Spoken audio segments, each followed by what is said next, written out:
We want to welcome you all into episode 41 of Trojan Talk. I'm Zach Taranko here with Cole Privis, and joining us back after the winter break is Jeff Cushbury. How you guys doing this morning? Great. It is it's a cold one here at Thorne Academy on this Wednesday. But before we get into any of the topics, I need to monologue something I was told I had to. I suck at pick'em leagues. I make terrible picks. I do not know football. That was what I deserve after that Ravens pick. But we'll get into that. What was the Ravens pick in case anybody didn't watch last week? I said the Ravens were going to win the Super Bowl. Yeah. Yes. Not that they were going to win a game, but they were going to win the Super Bowl, win 3 games on the road against better teams than them without a starting quarterback. Okay, and go for it. Okay, all right. So we'll talk about some TA sports first. We will start with boys basketball. And last night, all 3 of us were there for that absolute domination against South Portland, 82-61. Cole, I'll ask you first. You know, going into that game, it looked like it was probably going to be one of the better matchups TA had played all year. It would be, a tough game, and obviously they beat him by 9 the first time. But it started off as a good game, ended. It was pretty big. Pretty big win for TA. How did that game go? Yeah, well, it was crazy because the South has been so tough to figure out this year. And I said on the broadcast that, it looked like it was going to be TA and South Portland at the top again because Gorham had that 4-game losing streak. Bonnie Eagle, they have fallen to like 500. So perfect opportunity for South Portland to put themselves right up in Tier 1 with TA. But all they had to do was stay close with TA. They didn't even have to win, and they get blown out. They did not look good, but TA's offense looked probably their best performance of the season. And let's not overlook it. It's because Will Davies is just so good at passing the basketball. That's what sets everything up in this offense, gets their shooters open on the wing. Such an impressive performance, and it was fun to watch. Best performance they've had all season. So we'll see if they can keep it rolling against Noble, but a great win versus South Portland. And it's got to feel good to sweep them on the season after South Portland's had a good amount of success against them in the past. Yeah, definitely. I mean, Will, the stats we had, 26 points, 11 assists, 9 rebounds, almost a triple-double, and it seemed like he controlled the game from start to finish. And I think what was crazy about last night is the supporting cast, Wyatt Benoit, and who's the other guy that hit a bunch of threes that scored 11 in the third quarter? Trey Eldred. Yeah, I mean, he was unstoppable in that third quarter, in that second half. So if those, I went into the game thinking that TA was a favorite, but I definitely could have seen them losing that game because, yes, they are 10-1 and they're going to be the 1 seed, but they've had some early game slip-ups that we've seen in person, and they've kind of let the 3-ball and the other team's shooting kind of bail them out a little bit to get them back in the game before they take control. But last night they just didn't happen. They were just on fire. They scored almost had 50 points at halftime. So if they play like that, then they're definitely better than anybody else in the South. Now, we talked a little bit on the broadcast last night about the North, and they look very strong. So not going to make any prognostications that I think I have them going to the state championship at least, but or winning it probably. But it's what I've seen from them is impressive. I mean, only having 1 loss at this point of the season, despite the South being a little less great than we thought it was going to be. Doesn't mean anything solid for the playoffs because if you're a 3-point shooting team, you can have an off night. But that was as impressive a victory as I've seen because they took a team who, again, defending state champs, huge atmosphere, and they just came out gangbusters in the first quarter and just didn't look back. Yeah. Obviously, a nice win for TA, pretty much solidifying themselves as the number 1 seed at 10-1 now. Really, we'll just have to just be as solid as they were the last couple of weeks and win good games. And we saw a dunk, too, which doesn't happen often. Yeah. Nicole had a great call of the dunk. If you haven't seen it, go back and take a look. Drop the hammer. I like that. Yeah, and that was good for Alicio Marcus just because he had missed a couple on the past broadcasting against Wyndham and Scarborough as well. But good for him to get that dunk. And we'll move over to girls basketball, who is staying undefeated. Last night they were down by more than 10 at halftime, then down by 4 heading into the fourth quarter, and came back to win 58-55. Great win for the girls. Still undefeated. They have Gorham on Friday, which would be our Hoops for Hope game, but obviously that may get moved. But looking to next week, I'll ask you both. They have Chevrolet. Chevrolet has been a great team this year, one of the dominant powers in Class AA North. How does TA match up against a team like that, even though they haven't really had any common opponents? Well, first on the Hoops for Hope, so basically just keep an eye on the social media. They may move the Hoops for Hope before they even talk about moving the game on Friday night because there's so much that goes into that. There's a lot of people that have to be invited, a lot of people that are working, the lobby, and they invite all the kids and their parents. So they may move that. We'll keep an eye on the social media pages whenever, even if they don't move the Gorham game, they may move the Hoops for Hope, but keep an eye out. So how do they match up? It's tough to tell because, yesterday was kind of a wake-up call. We didn't see any of the games because we were broadcasting ours, but they were down at halftime, and they would not play well against a South Portland team who's not really seen as one of the top teams. So what I've seen from them is, again, they're so balanced. I mean, they have 3 or 4 players that that kind of have to step up, or not have to, but can step up on any given day. So we haven't seen them against a lot of the real top teams. Like Chevrolet is really a top team. Like, who's going to be the one to take the ball if they're down by 8 in the middle of the third quarter? Who's going to be the one like, all right, I got these next 3 possessions. Let's get it back in the game. We think could be Dow, could be Sulikowski, could be again a host of them. But who's going to be the one really to take the reins? And I think Wednesday is going to be a great challenge, win or lose. I think it's going to be great for the team to really have that adversity. Besides, playing against South Portland, yes, they were down. That's some adversity, but they're better than that team, and for them to come back and win is not that surprising. But if they can do the same thing against Chevrolet, then that's really a feather in their cap, as we're more than halfway through this season. Playoffs are only a couple weeks away.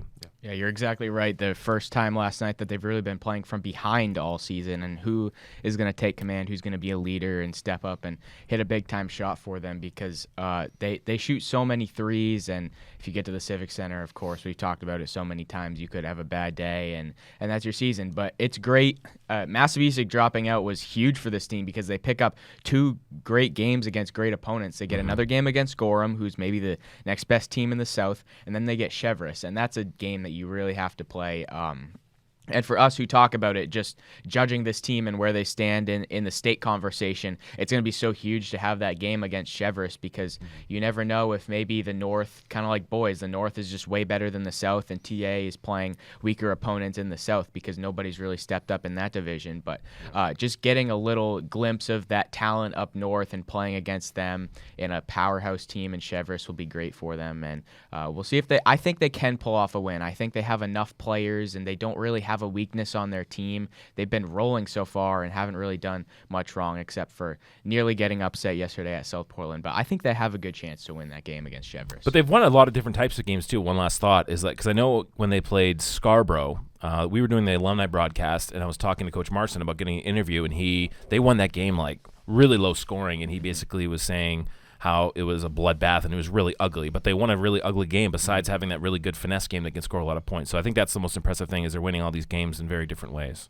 Yeah, I agree. And I think the one thing to look forward to that Wednesday game is that if they are to go down, similarly how they went down against South Portland, 10 at half or even like 5 or 6 going in the fourth quarter, it'd be a lot harder to come back in a game like that, because players like Matty Fitzpatrick are going to take control of a game like that. We'll look at boys hockey now. 2 big matchups coming up this week and weekend. On Thursday, they play Falmouth for the second time, their second matchup of the year. They lost the first one 5-2. They pretty much got dominated in that game. Their only loss of the season. And then Saturday, they play the reigning Class B champions, the Brunswick Dragons, who are undefeated as well, not as well because TA has lost, but the only really undefeated team in Class B. This boys hockey team, we see them a couple times. Jeff, it's been pretty good. Obviously, there were a lot of questions coming into the season with the loss of seniors. Some guys have stepped up.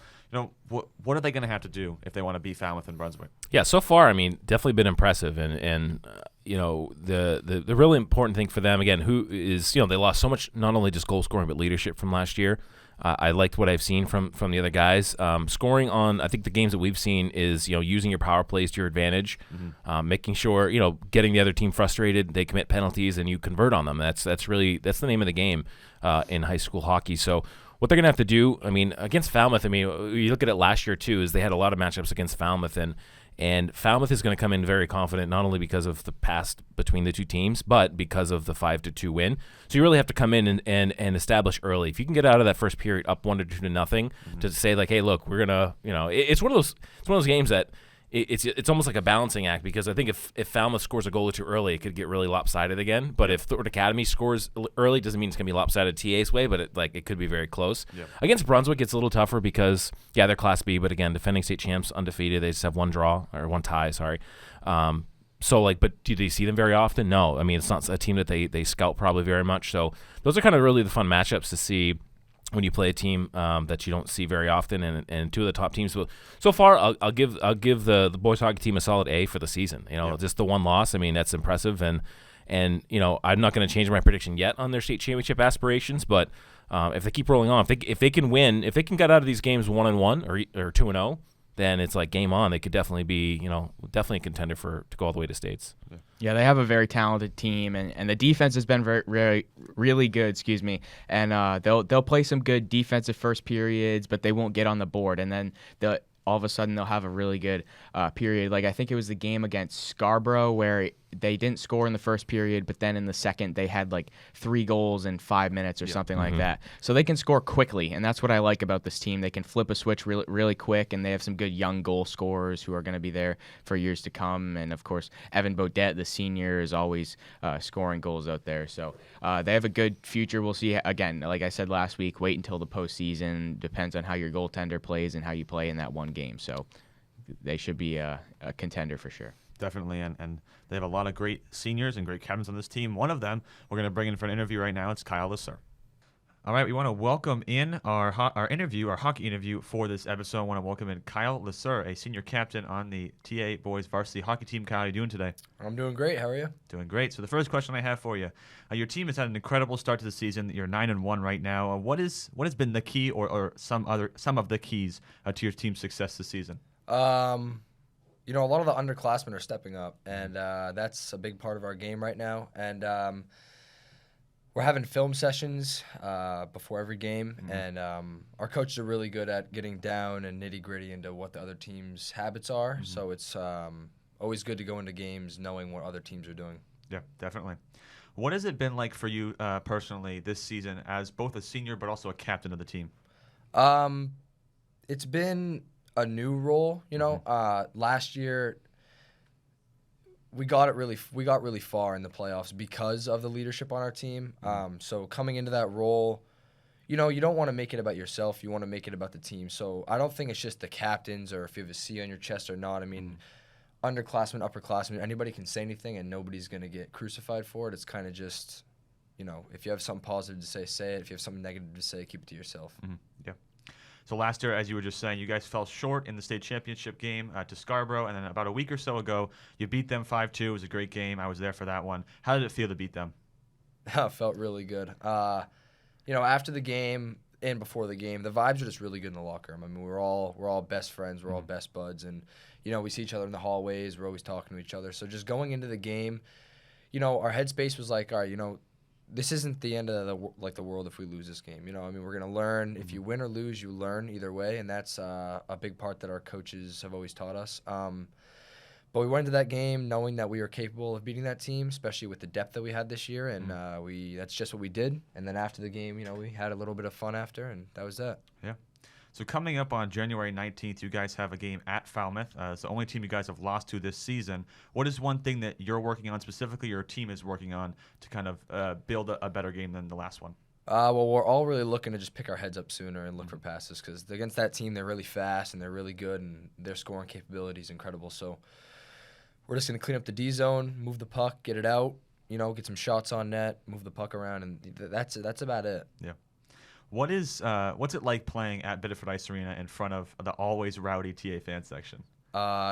It's pretty awesome. I mean, we do have the best fan section in the state by far, and it's always a great turnout no matter what sport it is. But especially when you're in the barn, it just echoes, and you hear everything twice instead of once, and it just repeats. So it's really good to draw a crowd. And a couple of the times the speakers cut, and we didn't have a national anthem, so the fan section sung it for us, and that's always just a really good thing. Yeah. What is your favorite thing about your coach, Jamie Gagnon? His dedication. He really puts a lot of work into film. And like I said, the game plans every week change. We never run the same game plan. We never run the same forecheck, back check. I mean, it's always a different game plan based on our matchup. And I think that without his dedication to watching other teams and implementing our game into when we play them, it'd be pretty hard to get where we are right now. Yep. And to finish it up, what is one of your favorite moments from your time throughout in the TA hockey program? So more, even if it's not this year, but sometime in the past, what's been one of your favorite moments?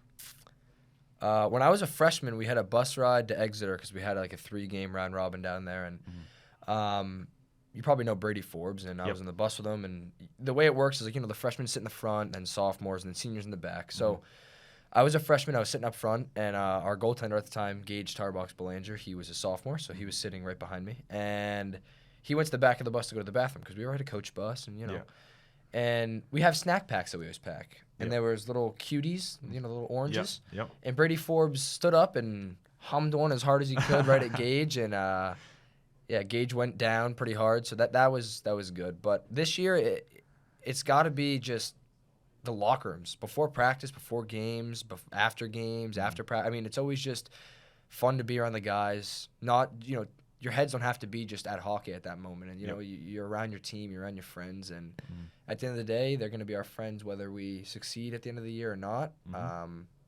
But yeah. All right, we want to thank Kyle Lasser for coming in for this interview, and good luck this season. Thank you. It's great that we have all of our listeners, both, some people here that, I know my mom and dad listen. I'm assuming your mom and dad listen, Cole. But Mine don't. But also people who go to TA and in the TA community. We know that Mr. Pulsiver's yearbook class listens, because I'll walk in sometimes and they'll be, especially some of the players on some of the teams, and they'll be judging every word that we say. So shout out to them right now. You have a deadline, so you should get that done. All right, we're moving over to professional sports now. We'll start with the NFL.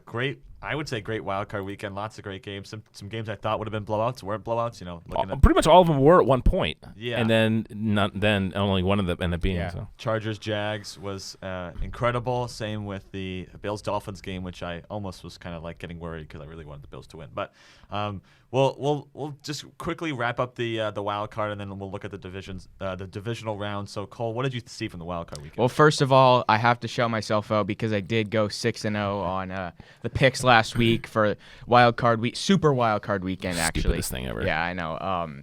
I don't know when they're going to drop that because it's permanent now, the 7 teams. So it's like the NCAA when they made the first four, like the first round or the second round or something. Yes. Like, is it always going to be super wild card weekend now since it's always 7 teams? They got to drop it at some point. But anyway, great weekend. And my favorite game of the weekend was Giants-Vikings because, like you said, a lot of those games were blowouts at some point. But that was just a great game between two great teams, and the offenses were just trading big plays. And Saquon Barkley had a big playoff moment with 2 touchdowns, and he kind of took over the game in that second half. And Daniel Jones, I was skeptical of Daniel Jones coming into this year, but he's really proven it under Brian Dable, and they have a lot of firepower. I don't think that they will beat the Eagles this week, but it was good for them to get one playoff win, and got Chiefs-Jags this week, which I think will be a better game than some people think. And, of course, Bills-Bengals is going to be awesome, and the 2 games in the NFC should be good too.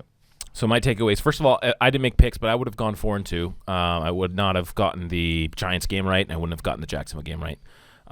But my takeaways, again, could have been blowouts. All 4 games, 5 games could have been or how many games were there? 6? 6 games. All 6 games are almost like blowouts at one point. There's double-digit leads by a team. I think the 2 biggest losers of the weekend, first of all, is Brendan Staley and the Chargers. I don't understand why this guy still has a job. Year after year, that team underachieves in the playoffs. Of all the chokes that you saw over the weekend, that was by far the worst. The thing is, they don't. 24. Sorry, you're talking about the Chargers. Chargers, yeah. My mind's in it. Yeah. So it's just absolutely terrible. You can't go up by that much points and blow it, even if you're on the road. And look, Jacksonville played well, but they don't change their strategy. Run the football, control the clock. This is where Rex Ryan and I agree on something. Like you can change your game plan when you're up. You don't just kind of keep throwing it. The other biggest loser was the New England Patriots and Bill Belichick, because that showed that we could have competed in that. Look, could we have played well for 3 games, 4 games in a row to beat not only the Bills, but maybe the Chiefs and maybe the Bengals and then maybe the Eagles? No, I don't think so. But could we have gone in that weekend and beat any of those teams the way that they played? Yes. I mean, the Bills and Bengals played like garbage for a lot of that game. The Dolphins did not play well. The Bills just choked on themselves. And look, Josh Allen has some interception problems. We know that. But they were giving up stupid fumbles. They were giving up long punt returns. Miami had no business being in that game. It was a very entertaining game, and of course, Mike McDaniel chokes on himself in the end and can't get the playoff on 4th down. That was, for me, the most entertaining game. My biggest takeaway, another big takeaway too, and you mentioned it here, is Tom Brady. I think it's time to hang it up. I mean, look, yes, their offensive line stinks, but if you're going to have a quarterback who can't do anything unless their offensive line is elite, I mean, that doesn't make you a great quarterback anymore. And that interception he threw in the end zone, first of all, the biggest jinx ever. When they showed that stat saying he hadn't thrown one in 3 years in the red zone, I was like, well, he's going to throw one now, and he did. Yeah. But just that changed the game. I mean, it was 6-0 at that point, and that changed the game. Never got back to it. He got into pouty Tom. I think he's going to come back, but I don't think he should. But my biggest takeaway, I don't look anything last week in terms of the Bills and the Bengals. Still think they're 2 great teams. I know they played poorly. I don't think it has any bearing on this week. That game is could be epic. I can't wait for it. Yeah, I one more thing on Tom Brady. I think he'll probably stay, but yeah, I agree. I would definitely retire if I were him. Go take the money at Fox and I hope he gets to call games next year. That would be cool. But he can't win on him by himself anymore, and he looked uncharacteristically off target all season long. It wasn't just this game; it was the entire season. And they fired Byron Leftwich, so he'd be working with a new offensive coordinator if he came back to Tampa anyway. Just a bad offense this year. They tried the short passing game. Fournette is okay. They hit Mike Evans sometimes. Julio and Godwin had their moments, but it really wasn't a high-powered offense like we've seen in the past years. It'll be in Vegas. That's the best. That makes the most sense. Like Miami, Vegas, and the 49ers. The problem is the 49ers have 3 quarterbacks that they could play already. Yeah. Miami, it's going to be tough because of the Tua thing, but then Vegas makes the most sense. Carr's going to be gone. He knows he's got a lot of weapons there. He knows Josh McDaniels. It's a good market for him to market himself. I think that's the best fit for him. But I think I don't know what he's going to do. All right, before we move on from the NFL, real quick, we'll just go through all 4 games. Just real quick, just give me your who do you think is going to win this weekend? I think Chiefs. I don't think that game's going to be as close. I think it'll be close for a half, but I think game's going to be like 35-20, something like that. I think I picked the Bills to win the Super Bowl before the playoffs. I'm going to stick with them. Honestly, the only X factor is the Bengals' offensive line looked so bad the other day, so bad. I don't think it's going to get any better now. They're lucky that what's his face is out for Buffalo. The guy who tore his ACL. Play for the Rams. Like the best. Oh, Von Miller? Von Miller, yeah. If Von was... Miller's in this game, it'd be like game over. Yeah. It stays close. I just don't think the offensive line can hold up. God, I hope the Eagles beat the Cowboys. I think they will, but boy. Well, Eagles aren't playing the Cowboys. Oh, wait. They're playing the Giants. Cowboys San play Fran the... and Oh, Dallas. San Fran. That's right. I think San Fran will beat the Cowboys. That's right. I remember that. And then Eagles, Giants. I think Eagles. I think it's going to be all the favorites. I think all the home teams are going to win this week, and then it sets up for an unbelievable conference championship weekend. See, I kind of want to pick the Bengals, but I did pick the Bills to win the Super Bowl last week, so I got to stick with the Bills in that game, but it's going to be an incredible game. And again, 2 teams that played sloppy games last week against teams that didn't even have their starting quarterback. But I think it'll be fine. They'll be back at full strength. And then I think the Eagles roll. Jalen Hurts has been, if he didn't get hurt, I think he should have been the MVP. And people are, trying to ride that Giants wave, a team that beat a good Minnesota team in the wild card. But Jalen Hurts is going to be too much for Philadelphia. And I got to go with San Francisco. I said something about Brock Purdy last week that I want to kind of take back a little bit. All I'm saying is that any quarterback in that San Francisco offense is not going to have a very hard time putting up good stats. And I do think, I love Brock Purdy. I'm rooting for him. I think it's a great story, but and I hope they go to the Super Bowl. But I don't think he's some superstar that deserves like a starting job in the future. But we'll see what happens. He's there. not Brady 2.0. It's crazy similarities between him and Brady in 01. It isn't is. And then I don't think so either. But the other AFC game is Chiefs Jaguars. My hot take is that the Jaguars keep it really close and Mahomes has to make a big throw late. Remember a couple years ago the Browns came into Kansas City and nearly beat them? I think it's going to be similar to that game, but the Chiefs will hold on. So Chiefs, Bills, all the home teams. Eagles, 49ers, yeah. So that's what we hope. I mean, that would just make for the best conference championship. Those are the best 4 teams in the NFL. I have basically the same thing, except my upset pick is the Cowboys over the 49ers. Oh, I hope not. And the only reason why is I'm with you guys. I would love Brock Purdy to win, but I think he chokes and has a bad game. I could kind see of that. agree. And it comes up as because the other games I don't think there'll be an upset. I mean, Bengals Bills will be a good game, so I think the Bengals could win that game. But I think it's going to be low scoring that 49ers game if it's close, because I think the Cowboys. I mean, they were terrible offensively the last 6 weeks, but last week they were great. I think that San Fran defense is not as bad as Tampa's defense, and so Dak is going to revert to his interception throwing self, I think. A couple more topics before we wrap it up here. I'll let Jeff take this one.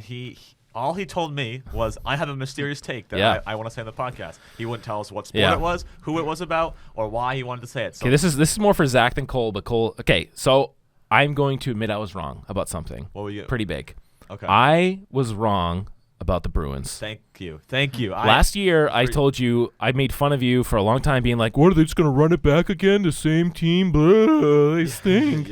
And they added Krejci, and now they're the best team in like the NHL, in the history of the NHL. By far. Like, if they go, I saw a stat, if they go 500 the rest of the year, 500 from now to the rest of the year, they'll still finish like the top games. 5 or 6 points in the history of the NHL. That's how good their run has been, which they're not going to go 500. So they're going to have an all-time great season. I don't know how they're doing it.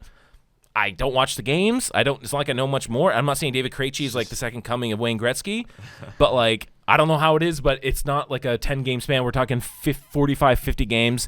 You said they should just run it back and just give it the old shot, and it's worked out. Could they lose in a 7-game series though? They could. Yeah, they're not like a shooting for the Stanley Cup, but like, boy, I mean, I've never seen anything like this. The one thing that I like to say is like the President's Trophy curse. That thing is not real. It just happens most often because you see That's teams, how curses work. Yeah, because you see teams come in with like 120 points and no one can beat this team, and then they lose in a 6-game series or a 5-game series in the first round because they weren't ready, they weren't prepared.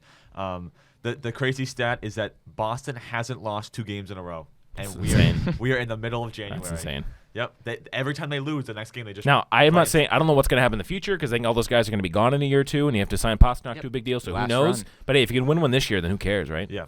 All right, and last topic here. I just got a fun question for you guys. So obviously we did boys basketball last night, and I was thinking about this while we were doing the game, and I want a serious answer from both. He's of you. looking up the roster. No, here. that's not fair. No. He's trying to scout Close out. the I could beat laptop. that No, guy. no, I could no, beat that guy. I yeah, could beat yeah, that guy. all right. Give me one player who you can confidently say. Now I don't want like a joke. I want serious. You say you could confidently beat in a 1-on-1 on the boys basketball team. It could be anybody. It doesn't have to be one of the stars. It doesn't have to be the best player. Just somebody that you could beat 1-on-1. It has to be varsity player. Yes.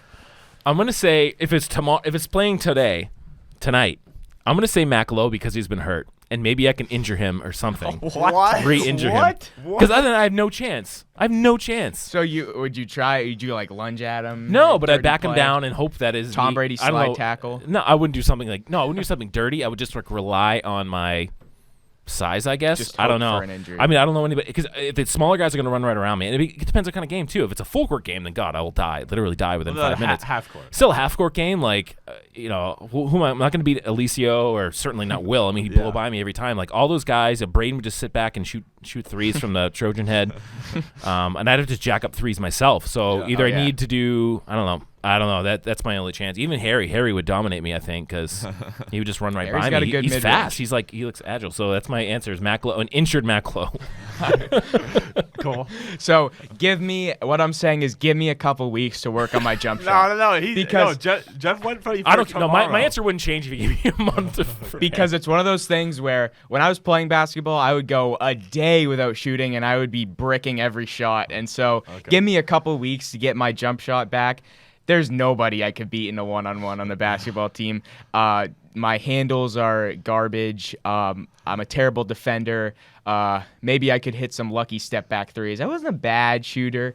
So, I mean, there's no answer. Give me we'll go to, I know it's varsity, but we'll go to TA middle school and say I would destroy my brother in a 1v1. There's a few JV kids from the dorm I could definitely Yeah. challenge. But And what about you? Yeah. Yeah. So back in the day, I used to play with the guys like Will and Eddie and some of those guys.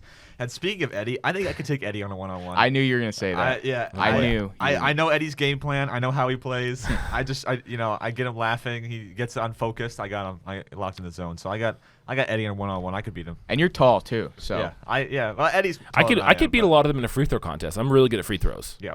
But I did hit NBA 3 to win $1,000 once in Are you this serious? outfit. Yeah, at the Red Claws game. Wow. That's crazy. But that wasn't against anybody. It was against myself. All right. Well, that's going to do it for episode 41 of Trojan Talk. Thank you all for watching, and we will see you all next week.